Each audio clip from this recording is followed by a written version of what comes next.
Resident Evil Requiem is finally here, and I'm excited to share my thoughts so you can decide whether this is a journey worth taking. No spoilers, just an honest breakdown of what the game has to offer. Without further delay, let's step into the nightmare. Leon Sex God Kennedy returns, older, sharper, and still looking like he ages in reverse. This time, however, the narrative spotlight leans heavily towards Grace Ashcroft, the daughter of a Raccoon City survivor. Unlike Ethan Winters from Resident Evil 7, Grace is an FBI agent tasked with investigating mysterious death across the United States. The connection anyone who survived Raccoon City finds themselves entangled in this new chapter of bioterror. The first major location feels like a fusion between Resident Evil 1's interconnected mansion design and Resident Evil 7's oppressive atmosphere. Rooms loop back into one another in clever ways. Shortcuts gradually unlocked, and navigation becomes increasingly efficient as you progress. There's a subtle Souls-like philosophy in the layout. Areas initially feel segmented and dangerous, but persistence rewards you with pathways that reconnect the map into something cohesive. It respects your memory and exploration. Standard zombies do not respawn once defeated. However, there is a twist. The strain of T-virus introduced were able to mutate corpses. A corpse you cleared earlier may later transform into a far more dangerous variant known as a blisterhead. These mutated enemies are faster, more aggressive, and unpredictably mobile. They can quickly close distance and punish you with devastating attacks. You have 3 ways to prevent or handle this. Number 1, destroy the head completely when killing a zombie. Or 2, use hemolytic poison on an infected or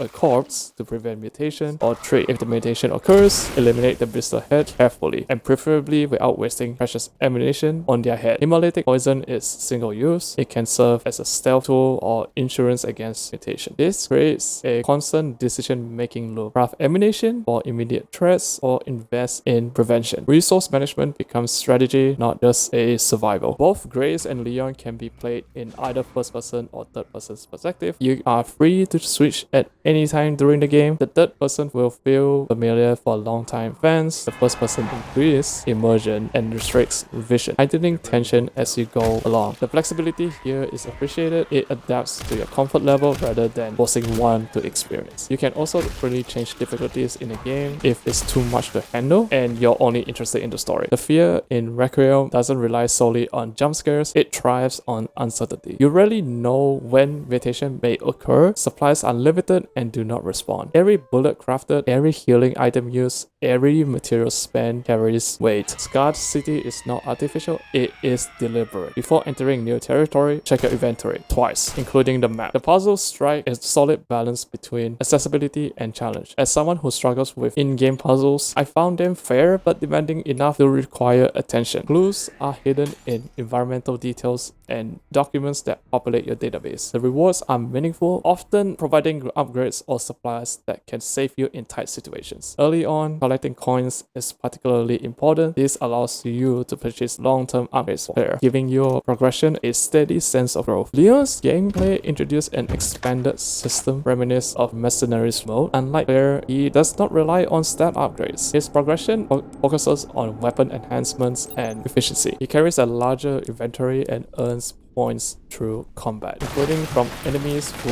amazingly still carry credit cards. His maps are significantly wider, almost open world in scale, encouraging exploration and calculated engagements. Leon also wields a repairable axe that can deflect enemy attacks, adding a satisfying layer of close quarters combat and also allowing you to access to wardrobes that require an axe to open it. Crafting remains familiar, echoing systems from Resident Evil 7 but with expanded flexibility. There are charms and attachments that improve certain stats for weapons from the shop, and also you can obtain from the field. Combat feels tense and deliberate. Some enemies pursue slowly, some others wield ranged weapons with concerning accuracy, and yes, chainsaw wielding threats return, capable of ending you instantly. You can cripple enemies and retreat their rows methodically, or conserve ammunition and avoid unnecessary fights. Except of course when mutation forces your hand. A few design choices stood out negatively although not too much of a major. As a keyboard and mouse player, large physical movement was required for precise aiming. While this may simulate realism under stress, it feels restrictive as the game doesn't allow you to change sensitivity.